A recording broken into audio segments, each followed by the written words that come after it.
Participate in a conversation with once conservative, now liberal Midwest mastered prepared special education high school teacher and a self-proclaimed devil's advocate, East Coast conservative liberal, baccalaureate prepared registered nurse. These two strangers met, became instant friends, and realized their conversations are candid and epic. So join us weekly, ask us questions, and listen to these profoundly candid friends try to solve the world's problems, one discussion at a time. Hey, welcome to another exciting episode of The New Theory with Monet and Jared, aka TNT with MJ. I am Jared. I'm Monet. And together we are teaching minds and nurturing souls. And for our viewing audience, as you can see, we are joined again by a friend of the show, Mr. Councilperson DeAndre Jones in Ward 1, Fayetteville, Arkansas. And technical issues have been resolved on Monet's end, so we're able to get this going. So with that being said, I'm going to kick it off to DeAndre with this question because I follow you on Facebook. A couple of congratulations are in order. And so I'm really excited, especially excited. Well, I'm excited about both of them, but especially the resolution that you're pushing forward in the city council there in Fayetteville. So again, congratulations on your teaching job or teaching opportunity at the University of Arkansas.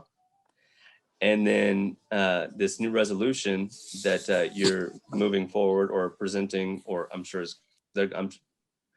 sure Mayor Jordan is going to sign that, or they're gonna get that approved. But recognizing Juneteenth and formally recognizing it and celebrating it there in Fayetteville. So that being said, please talk a little bit more about that. Well, absolutely. Thank both of you, Jared and Monet, for having me on the show. And thank you for teaching minds and nurturing souls, especially during this juncture in our nation. We know that we are experiencing some challenging times, times that many of us, I had a conversation Sunday, and I never thought that what my grandparents told me, what their experiences in this country, in this state, I thought that they would be historical. I didn't realize that I would live through and fight against some of the same, as the Bible says, principalities, some of the same principalities that my grandparents experienced and my parents experienced. So these indeed are challenging times, but we're very thankful for what you guys are doing. As it relates to the city council, thank you, Jared, for acknowledging that. I do appreciate the opportunity to teach the community ed course through OLLI, which is a part of the University of Arkansas. And OLLI, of course, is the OSHER learning program, and I'm going to be teaching in September 4 nights. And of course, I'm teaching from protests to building political power. Black representation matters. And we talk a lot about voting, right? We talk a lot about the importance of voting, and voting is so important. And we all know that that's absolutely true. However, as it relates to voting, we must have individuals representing our communities who have been impacted and who understand the needs of the communities. And when we think about the progress that we have made as African Americans in the state and locally in the state and our country, a vast majority of that can be contributed to having African Americans at the table. So I tell people all the time, representation is very important because of proximity. I understand the importance of what many African Americans are experiencing as it relates to health disparities, because I have experienced those same challenges. Criminal justice issues, I have experienced those same challenges. Education inequities, I have experienced those same challenges. And with that being said, I understand what it takes to advocate. I understand what it takes to advance, and I know what it takes to lead. I have a better perspective. We who have been impacted, we have a better perspective on how to navigate through those challenges. And as you mentioned, Juneteenth, we are very excited about celebrating Juneteenth in this capacity. When I say this capacity, making reference to that we are asking the city to make Juneteenth, observe Juneteenth in more of a, being more intentional and deliberate as it relates to providing education, awareness, and hoping that education and awareness would of course lead to unity. And so what we're asking the city to observe Juneteenth in a manner in which the city hall is closed and city employees are off work on that date. And we're really excited about that for many reasons. We have, and this is an opportunity, Jared and Monet, to educate, to empower. And of course, that empowerment, that education, that empowerment, that awareness, of course, will lead to unity. And that unity will lead to change, because we recognize that education is a form of empowerment. It leads to change. It changes minds, it changes hearts, it changes outcomes. And with me being African-American, this is very important because of the history, the history of slavery, the ending of slavery, and how that has not only impacted African-Americans historically, but how it is impacting us at the very moment. And so we believe that if we're able to provide that education, that awareness, then again, we're able to change minds and hearts, and then our community will be better because of that. And so I'm excited to carry this resolution. When I think about the proposal, I think about the mayor of Selma. And when he ran for mayor, his theme was, his campaign slogan was, "Let's fix this together." So my approach is one of collaboration. So what I did was I decided, how can we get this to pass? How can I get this to pass?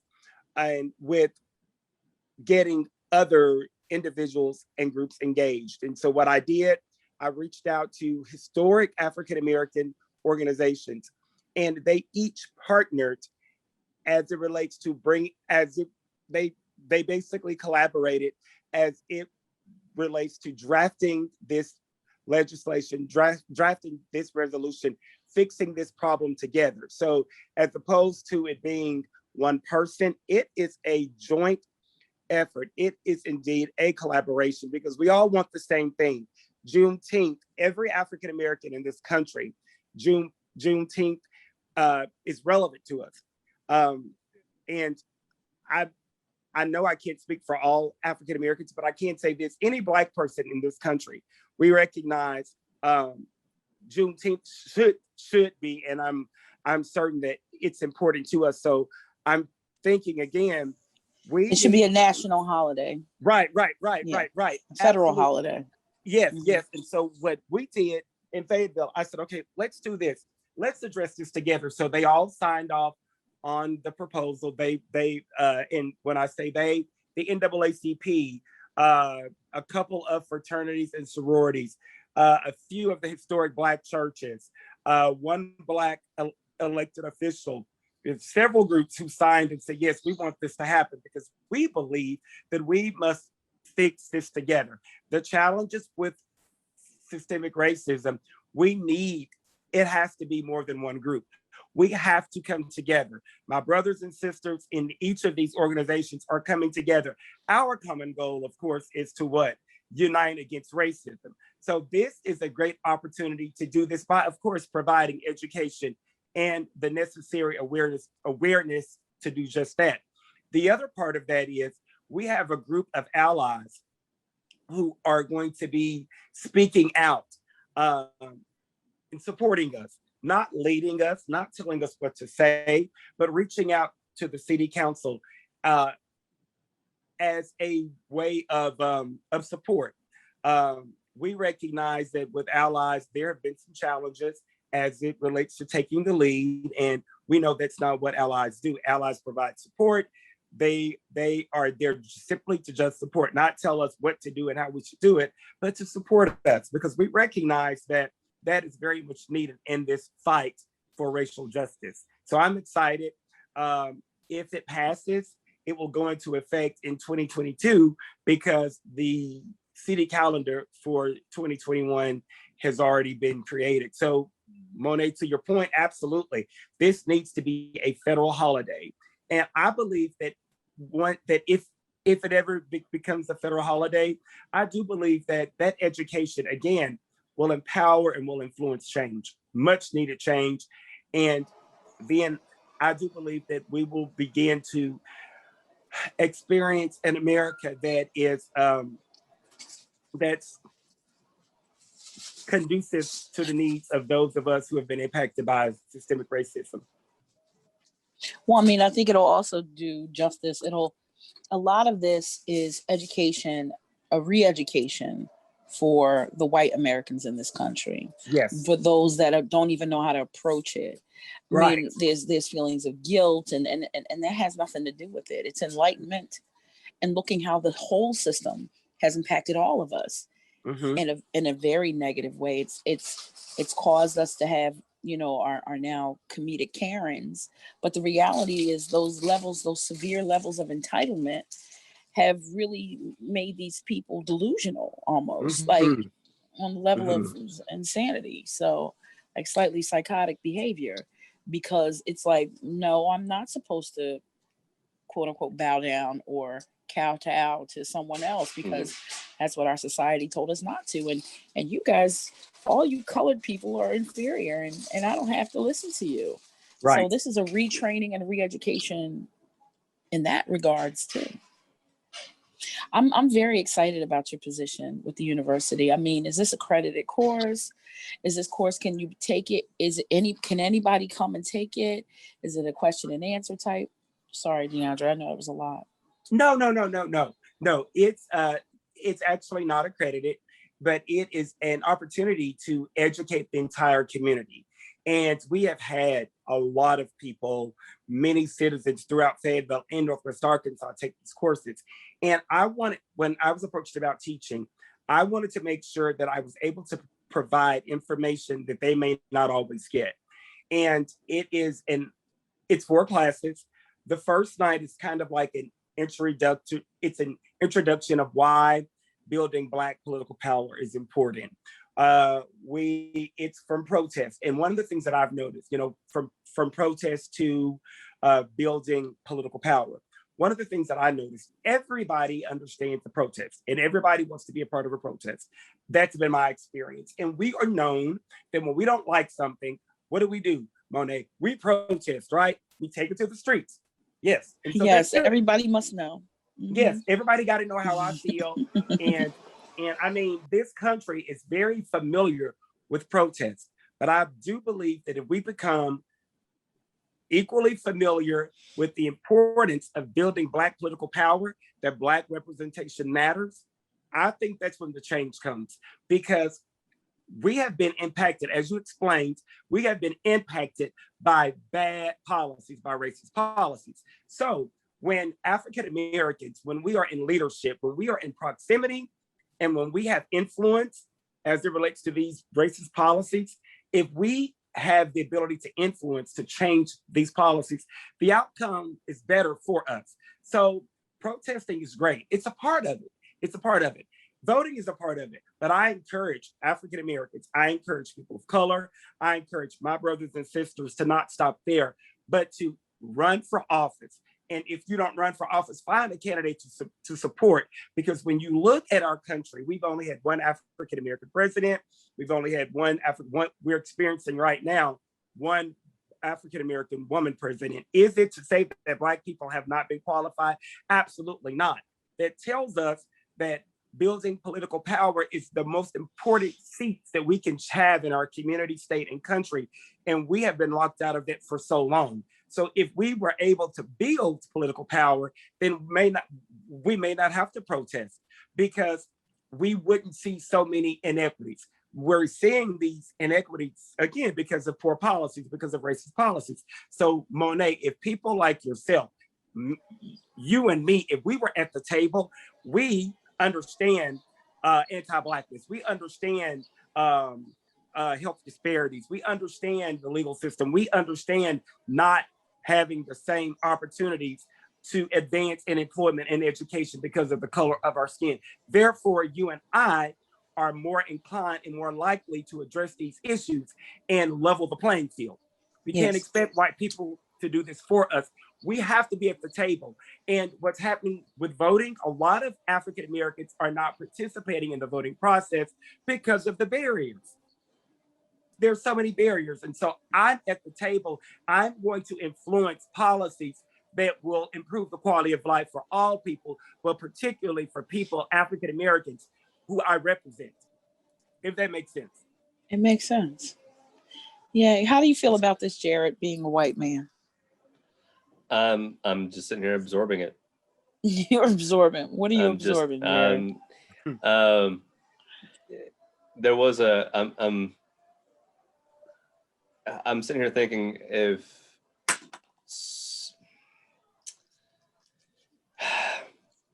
your average white person was sitting here listening to that conversation, how much they would cringe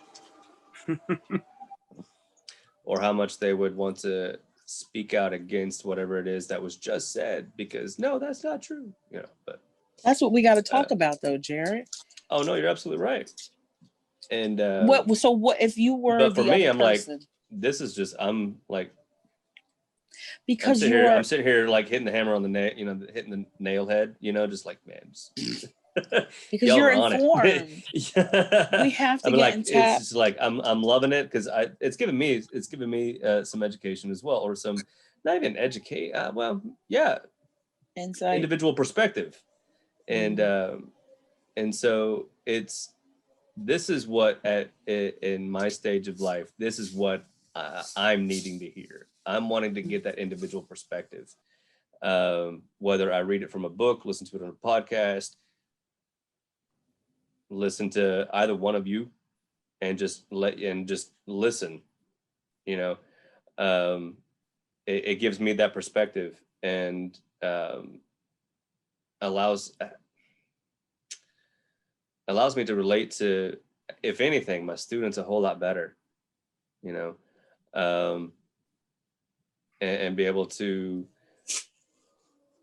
let them, especially my white students, to let them know or have them learn that there's more to it than what they've been taught, because case in point, one of my students started out at the beginning of the year, all lives matter, all lives matter.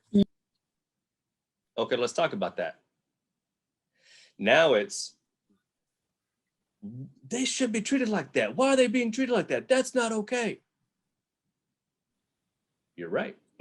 But Jerry, that's so like preaching to the choir. We know, and we know that you are utilizing your platform in both your professional and this realm that we're in. Professional and personal, but how can you tap into the old Jared that would have been like, why is the significance of having African-American, Black representation, minority representation so important?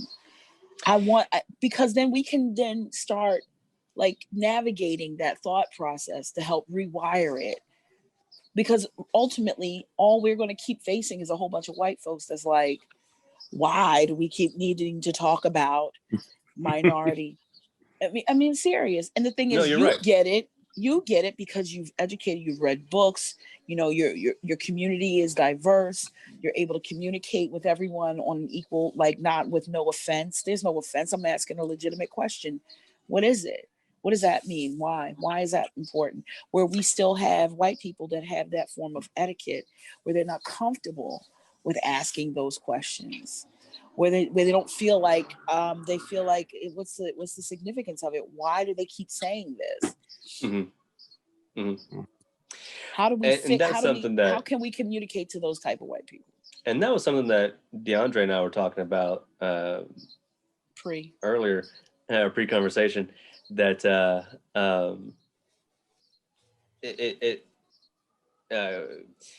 because we were talking about Facebook threads, and there was a Facebook thread that that I got tagged on, and just I was reading the comments, and DeAndre was being accused of being racist, and oh, I can't believe they've elected you councilman. Oh my God, we got to move to get him out and impeached or whatever they wanted, get him removed, and yeah, that's red flag.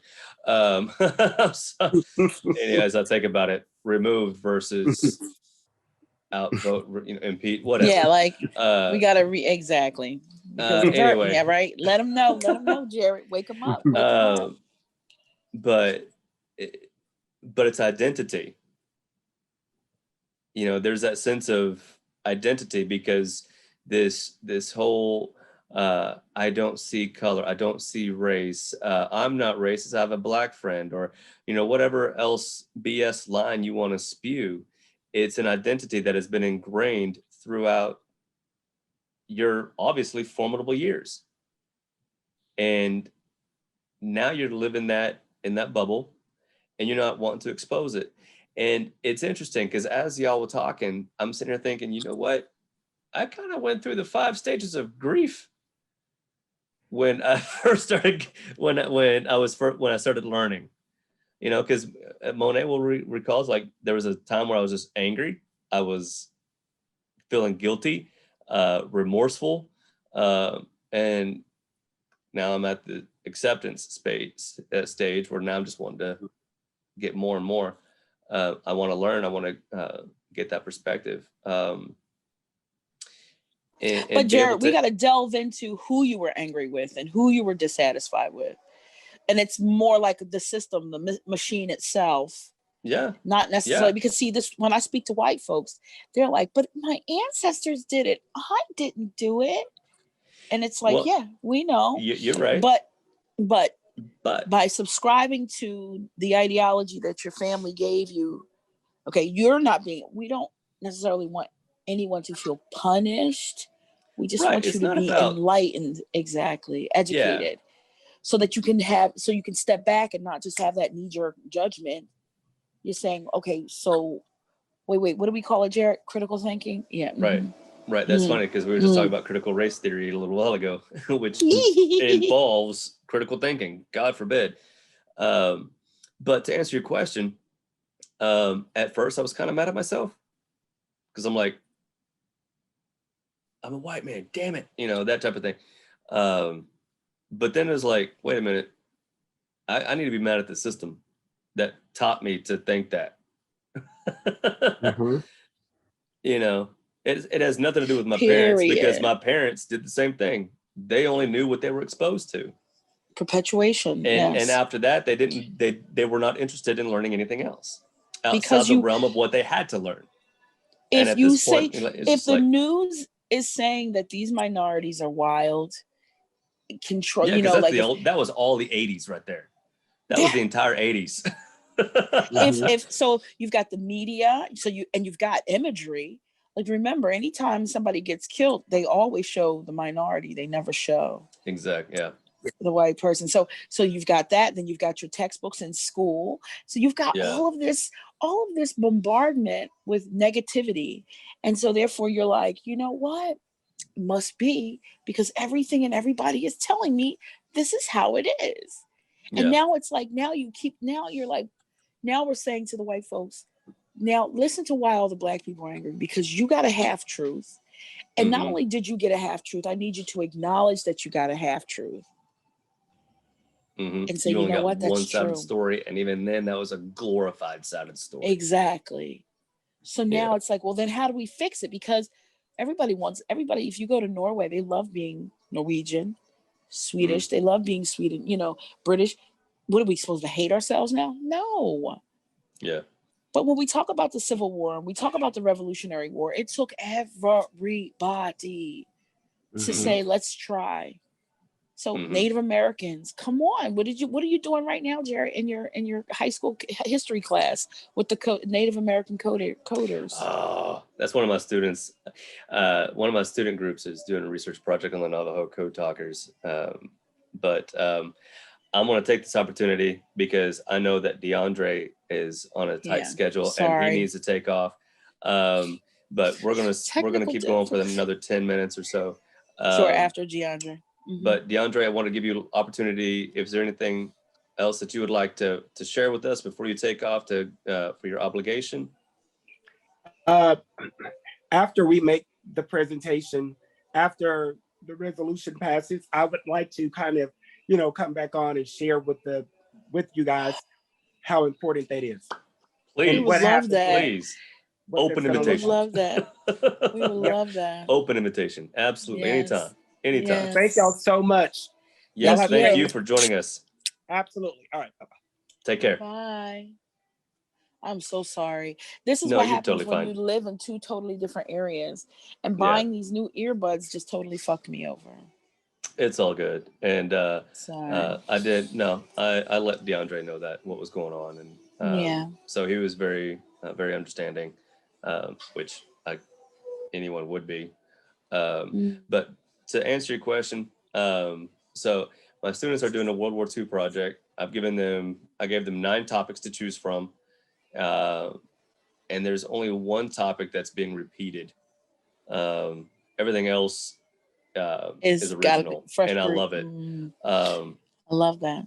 But so one of the groups are doing the Navajo Code Talkers, which was very learned. I'm in my own little quick research of it. Learned that the code was unbreakable. The Axis powers could not break it, which is hilarious to me, considering that Hitler's unbreakable Enigma code was broken twice. Yeah, right. Twice. The Polish did it the first time, and then Germany caught on. Oh wait, we need to make it more complex. And so then Poland, fearing that they were going to be invaded, sent their findings to Britain. Yeah. And that's how Turing got a hold of it. Wow.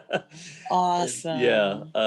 So, but be that as it may, the Navajo Code Talk, Comanche Code Talkers, that could not be broken. It was awesome. No. And all that's homegrown, all that's grown on the soil. But that was not known. None of that was known. Or given almost respect. 1970. Exactly. And then it was not until the 90s that they were finally commemorated. Well, the millennia, like the 2000s was when it got its largest recognition with the movie. Yeah, and even then, you got Nicolas Cage as come on, man. Hey, just let it go. I mean, but the thing is, somebody would be like, what's wrong? Why are you upset that there's Nicolas Cage? Because the underlying, supremacy of it, the whole, we have to have. Yeah, the only way you can present that story is having it be presented through a white perspective. Yeah. Yeah. Sorry, I didn't. But see, they didn't know that. As I exemplify that by talking over you to get that point across. That's how we talk. Look, you're getting accustomed to the culture. That's all. That's what siblings do, by the way, anyway. Well, yeah. I would just call it being aware. Yeah, right. just being aware. Right? Period. Yeah, that's really what it boils down to. There's some other great topics being discussed, and I look forward to it. I look forward to the products, their take on it. Yeah, and I had some really good conversations with my students today, because the main question that I'm giving them a grade on, I've got 5 things that I'm grading on, and one of them is, did you answer the main question? Yeah. And that is war ever justified? Wow, and that's explain a tough your question. answer. That's a tough question. That's a scholarly question. Is war I've got ever some justified? I've got Period. Not all of them, but there have been several scholarly answers, and actually one of them got me rethinking my own answer. Well, that's the whole and I'm objective. Like, I never thought about that. You're right, because had war not existed, or if there was not any war, we likely wouldn't be here. This school wouldn't exist. There's that likelihood. You never know. Period. Because who was here before the colonizers?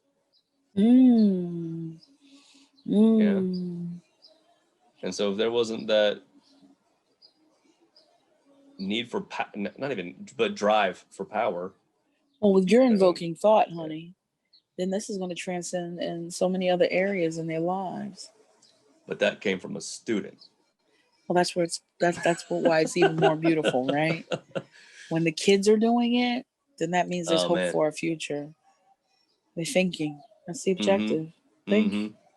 Love it. And these are considered students who are normally considered less than because they're special ed. We don't even want to talk about that. Yeah, no. You know how I feel about that. Oh, I know how. Yeah. But so I'm happy we're slowly getting back on track. I'm feeling a lot better. Good. A lot better. I actually feel like myself. Good. And it feels good. Yeah. For those that haven't been keeping up, she just recently got over pretty COVID. COVID. We'll just put it that way. And she got the symptoms. She got quite a few. She got a lot of symptoms. Kind of. One of our recordings was at the height of my COVID. Yeah. And last week was just like, yo, I need to. Yeah, no, can't do it. Yeah. No, I need to recoup and just rest. But this feels good. I miss this seat. And we are now like really promoting the vaccine. We're promoting everyone. Just get it. Yeah. I got a high dose of it and I have to go back and get some more shots in 3 months. And I feel amazing. 3 months. Yeah, 3 months. I go for round 1. I got the serum. Okay. Yeah, 50 milligrams of the serum. Okay. Yeah. So which keeps me vaccinated for 3 months, but the antibodies technically now it's going to be like what they're going to do with the COVID shot itself is going to be like the flu shot, where it's every 6 to 9 months, 9 months every year annually. Okay. Yeah. Until there's absolutely no more traces. I've heard of little talk about that of getting that booster shot every 9 months or 12 months or something like that. Yep. So which like the flu shot. Yeah. Well, I'm not gonna lie. I haven't had the flu shot in a while. Now, ironically, I got the flu shot. That is ironic. This year. But because at the time, the hospital I was at, I was an administrator. So it wasn't like I had absolutely any say. They were just like, all right, all the administrative staff is getting a shot. And everybody was pulling up their sleeve. And I was like, really? But I'm a leader, so I can't say no because I have to. So I got the flu shot. Now I have to get the COVID shot. We'll see. Well, see, and here's the thing. And I'm sure there's more to it than this, obviously, but just on the surface, if you're looking at the numbers, the flu shot is what, 40% effective versus a COVID shot that's at least 90% effective. Exactly. It's showing. Yeah, I'm gonna go with the COVID. I'm sorry. I'm just saying it makes sense. I'll roll the dice with the flu. Here's the deal. Remember, I was on team Novak, right? Right. And being a medical professional, everybody's like, man. I'm like, well, I'm using scientific, research saying I don't think it's had enough time to go through all the trials and things. But after being on one side of the fence where I'm taking care of these patients and seeing their ultimate demise, where when I initially get them, they're walkie-talkie and then all of a sudden they're intubated in the ICU. What was happening to me and for me to actually feel the effects of the antibodies working in my favor, because my chest started tightening up, like the inability to, and because of my watch, I'm able to keep track of my oxygenation in my blood. And you're supposed to be anywhere between 98 to 100. I was like 94, 96. And the day I went to get the antibodies, which was the very next day I started feeling the chest tightness, I was like, I was maintaining at 94. And that's the insidious part of COVID, is that you'll be like, I'm fine, but for some reason I just can't breathe. And that's what was happening to me. But when I got the antibodies, like 2 hours after I got them, I started feeling better. Yeah. So now I'm a huge advocate for vaccination. Everybody go get it, because it really is going to work. Yeah. So, but other than that, we're trying to get our political schedule in order. and the rest of our visitors. Poor DeAndre, we only had a quick moment, but I'm looking forward to hearing all his endeavors with his education. We should, Jared, we really need to get on our platform for our education. We'll talk off camera. Sounds good. Because I'm like, we got a lot of work. You're throwing me off right now, but okay. I'm with you. I'm rolling with you. That's cool. I'm signing off on whatever it is you're saying. Yeah. Okay, great. Yeah. Right. But yeah, this feels better. We feel really good on every level. So this is great.